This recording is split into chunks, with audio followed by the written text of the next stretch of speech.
படிப்படியாக அதனை எவ்வாறு நடைமுறைப்படுத்த முடியுமோ அவ்வாறு நடைமுறைப்படுத்துவோம் என்றும் மாண்புமிகு முதல்வர் அவர்கள் கூறியிருக்கிறார். ஆட்சியில் பங்கு, அதிகாரத்தில் பங்குன்னு நீங்க பேசுனீங்களே, என்ன காரணம்னு முதலமைச்சர் அதான் கேட்டாங்க. அது பற்றி எதுவும் பேசல.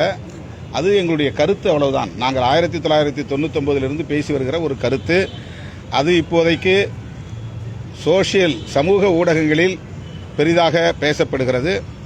அந்த கோரிக்கையை நாங்கள் எப்போதும் பேசிக்கொண்டே இருக்கிறோம், பேசிக்கொண்டே இருப்போம்.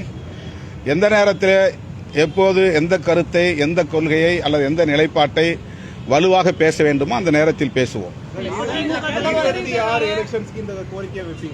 தேர்தலுக்கு இதுக்கும் எந்த சம்பந்தமும் இல்லை. இப்ப நாங்கள் நடத்துவது தமிழ்நாட்டில் ஆயிரக்கணக்கான பல்லாயிரக்கணக்கான கைம்பெண்கள் கண்ணீர் சிந்த வாழ்ந்து கொண்டிருக்கிறார்கள், அல்லல்பட்டுக் கொண்டிருக்கிறார்கள். அவர்களின் கோரிக்கையைத்தான் நாங்கள் முன்னிறுத்தி இந்த மாநாட்டை நடத்துகிறோம்.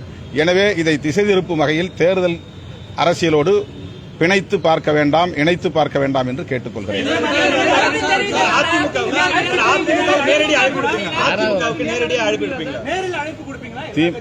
நாங்கள் திமுகவுக்கு நேரடியாக அழைப்பு கொடுக்கல. பேசப்பட்ட விவரங்கள்ல இருந்து உங்க கருத்து எங்க கருத்து ஒன்றுதான். உங்க மாநாட்டில் எங்கள் தரப்பில் இருந்து 2 பேர் பங்கேற்பார்கள் என்று மாண்புமிகு முதல்வர் அவர்கள் கூறியிருக்கிறார். இந்த நிலையில் இந்த கருத்தில் உடன்படுகிறவர்கள் எங்கள் மாநாட்டில் பங்கேற்பதில் எங்களுக்கு எந்த ஆச்சரியம், எந்த தயக்கமும் இல்லை.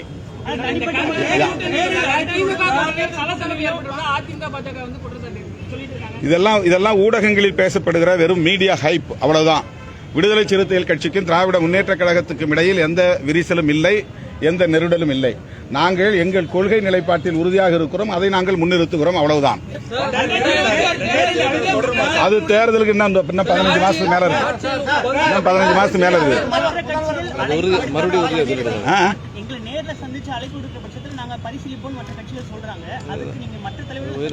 திமுக அதில் பங்கேற்பதாக கூறியிருக்கிறார்கள். இதற்கு பிறகு அவர்களுடைய நிலைப்பாடு என்ன என்பது எங்களுக்கு தெரியாது.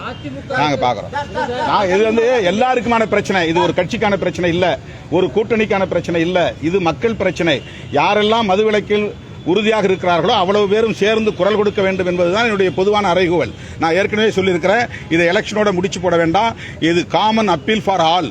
எல்லாரும் சேர்ந்து குரல் கொடுப்போம், எல்லோரும் சேர்ந்து பேசுவோம். இந்திய ஒன்றிய அரசுக்கு ஒரு அழுத்தம் கொடுப்போம். இந்திய ஒன்றிய அரசு எனக்கு இதில் எந்த பொறுப்பும் இல்லைங்கிற மாதிரி கண்டும் காணாமல் இருக்கிறது.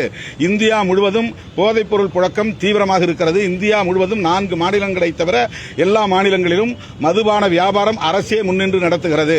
இதற்கு மத்திய அரசுக்கு, இந்திய ஒன்றிய அரசுக்கு பொறுப்பு இருக்கிறதா இல்லையா?